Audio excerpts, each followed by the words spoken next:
কখনো কি মনে হয়েছে একটা প্রাচীন টেক্সট কিভাবে নিছক যুক্তি আর প্রকৃতিকে দেখে স্রষ্টার অস্তিত্ব নিয়ে এত জোরালো একটা আর্গুমেন্ট দাঁড় করাতে পারে? আজকে আমরা ঠিক এই ব্যাপারটাই দেখব সূরা আল আনামের গভীরে গিয়ে, যা এই কাজটা খুবই চমৎকারভাবে করে দেখায়।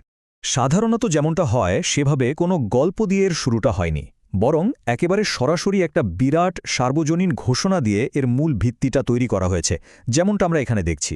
আর এই আয়াতটাই কিন্তু পুরো সূরার ফাউন্ডেশন, মানে এর পরের সমস্ত যুক্তি কিন্তু এটার উপরেই দাঁড়িয়ে আছে। তো ওই বিশাল ঘোষণা থেকেই আমরা এই সূরার একদম মধ্যবিন্দুতে চলে আসি, আর সেটা হলো এক ও অদ্বিতীয় স্রষ্টার ধারণা। এটা কিন্তু শুধু একটা বিশ্বাসের কথা না, বরং এটাই হলো সেই ভিত্তি যার উপর সামনের সব আর্গুমেন্ট তৈরি হবে। এই যে ধারণাটা, একেই বলা হয় তাওহীদ। কিন্তু ব্যাপারটা শুধু একজন স্রষ্টা আছেন এখানেই শেষ না, এর গভীরতা আরও অনেক বেশি। এই সূরাটা জোর দেয় যে এই স্রষ্টা আর তার সৃষ্টির মধ্যে একটা গভীর যোগাযোগ আছে। মানে ভাবুন একবার, আমাদের এই মাটির শরীর, আমাদের জীবনের সময়সীমা, এমনকি মনের ভেতরে লুকিয়ে রাখা গোপন কথা, সব কিছুই তিনি জানেন। তার জ্ঞানের বাইরে কিচ্ছু নেই। তার জ্ঞানের বিশালতা বোঝাতে কি সুন্দর একটা ছবি আঁকা হয়েছে দেখুন। তার অজ্ঞাতসারে একটা পাতাও পড়ে না। ব্যাপারটা একটু কল্পনা করার চেষ্টা করা যাক, কি বলেন? গভীর জঙ্গলে যে পাতাটা ঝরে পড়ছে, বা সাগরের অতলে যে প্রাণীটা ঘুরে বেড়াচ্ছে, একেবারে সব কিছুই তার নজরে আছে। এটা এমন এক ক্ষমতার কথা বলে যা আমরা হয়তো পুরোপুরি কল্পনাও করতে পারি না। তো একদিকে বলা হচ্ছে স্রষ্টা সব জানেন, তার প্রমাণ সর্বত্র। তাহলে প্রশ্ন আসে, মানুষ কেন অবিশ্বাস করে, কেন সন্দেহ করে? আর এটাই কিন্তু এই সূরার মূল দ্বন্দ্ব বা সেন্ট্রাল কনফ্লিক্ট। আর এই সন্দেহটা থেকেই কিন্তু প্রায়ই অভাবনীয় কিছু প্রমাণের দাবি ওঠে। যেমন এখানে বলা হয়েছে, তারা প্রশ্ন করে তার কাছে কোনো ফেরেশতা কেন পাঠানো হয় না। এটা আসলে মানুষের মনের ভেতরের একটা ইচ্ছারই প্রতিফলন, চোখ ধাঁধানো কিছু দেখার জন্য। মানে এমন কিছু যা একদম চোখে দেখা যাবে, হাতে ছোঁয়া যাবে, বিশ্বাস করার আগে নিজের মতো করে পরখ করে নেওয়া যাবে। আর সবচেয়ে ইন্টারেস্টিং ব্যাপার হলো, সূরাটা কিন্তু এই প্রশ্ন এড়িয়ে যাচ্ছে না, বরং সরাসরি এটার মুখোমুখি হচ্ছে। দুটো যুক্তি দিয়ে এর জবাব দেয়া হচ্ছে। প্রথম কথা হলো, যদি সত্যিই ফেরেশতা আসত তাহলে তো সেখানেই পরীক্ষা শেষ, তাই না? ভাবনা চিন্তার আর কোনো সুযোগই থাকত না। আর দ্বিতীয়ত, ফেরেশতা যদি আসত তাকে মানুষের রূপেই আসতে হতো, যাতে তার সাথে যোগাযোগ করা যায়, আর তাতেও তো সেই একই বিভ্রান্তি তৈরি হতো। মানে এটা কিন্তু এক ধরনের ইন্টেলেকচুয়াল ডিবেট।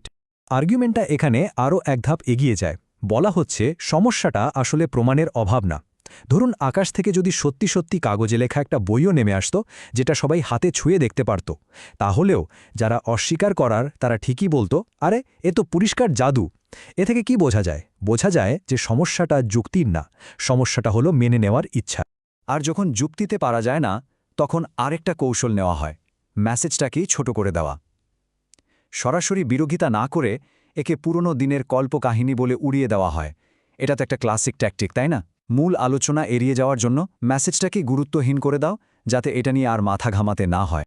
এই যে এতক্ষণ ধরে অবিশ্বাস নিয়ে অ্যাবস্ট্র্যাক্ট কথাবার্তা হলো, এরপর সূরাটা আমাদের একটা কেস স্টাডি দেখাচ্ছে।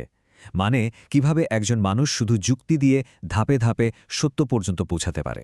আর এর জন্য আমাদের সামনে আনা হয়েছে একটা খুবই পরিচিত চরিত্র, ইব্রাহিমের গল্প। গল্পটা শুরু হচ্ছে রাতের আকাশে। ইব্রাহিম একটা তারা দেখে ভাবলেন, এটাই কি আমার প্রভু? কিন্তু তারাটা যখন ডুবে গেল, তখন তিনি একটা খুব বেসিক জিনিস বুঝলেন। যে জিনিসটা হারিয়ে যায় বা ডুবে যায়, সেটা তো আর সবকিছুর উৎস হতে পারে না। তার খোঁজটা ছিল পার্মানেন্ট কিছুর, টেম্পোরারি কিছুর নয়। এরপর তিনি দেখলেন চাঁদকে, যা তারার চেয়েও আরও বড়, আরও উজ্জ্বল। এক মুহূর্তের জন্য মনে হল হয়তো এটাই উত্তর। কিন্তু যখন চাঁদটাও ডুবে গেল, তখন তার ধারণাটা আরও পোক্ত হল যে আসল শক্তি এই ওঠানামার চক্রের মধ্যে বাঁধা থাকতে পারে না। গল্পের ক্লাইম্যাক্সটা আসে সূর্য ওঠার সাথে সাথে, আকাশের সবচেয়ে শক্তিশালী জিনিস।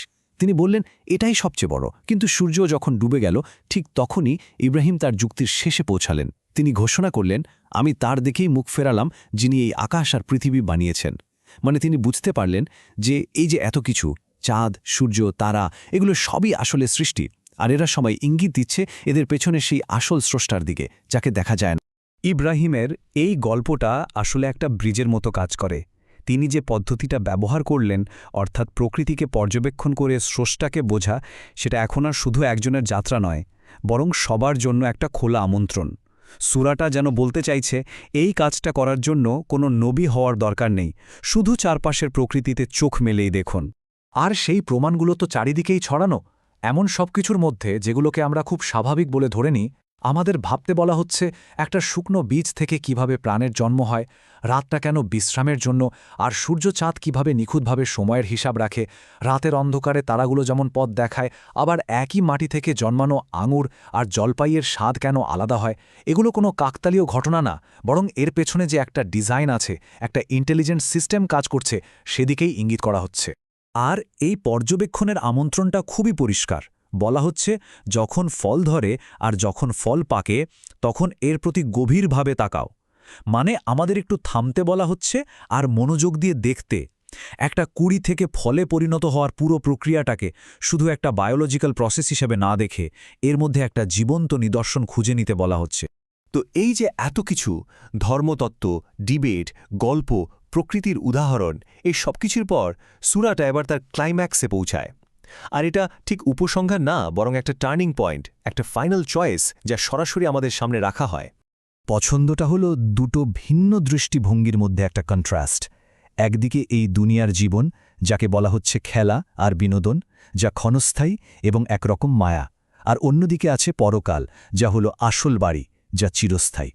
তো আসল প্রশ্নটা হলো কোন জিনিসটাকে বেশি গুরুত্ব দেওয়া হবে, যা ক্ষণস্থায়ী তাকে নাকি যা চিরস্থায়ী তাকে? আর এই পছন্দের ব্যাপারে কোনো জোর জবরদস্তি নেই, এর দায়িত্বটা পুরোপুরি নিজের। যেমনটা এই আয়াতে খুব স্পষ্টভাবে বলা হয়েছে, যে দেখবে সে নিজের ভালোর জন্যই দেখবে, আর যে অন্ধ থাকবে তার ক্ষতিটা তার নিজেরই হবে। এটা কিন্তু ব্যক্তিগত স্বাধীনতা আর মাসুলিয়াতের একটা খুবই র্যাডিক্যাল ঘোষণা।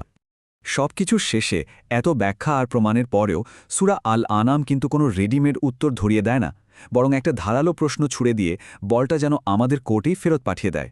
এরপরও কি তোমরা তোমাদের সহজাত বিচার বুদ্ধি প্রয়োগ করবে না? এটা আসলে একটা চ্যালেঞ্জ, অন্ধভাবে কিছু মেনে নেওয়া বা ফেলে দেওয়ার বদলে যে যুক্তিগুলোর সামনে রাখা হলো সেগুলোর ওপর ভিত্তি করে নিজে থেকে চিন্তা করার, ভাবার এবং শেষ পর্যন্ত নিজের সিদ্ধান্তটা নেওয়ার জন্য একটা ফাইনাল কল।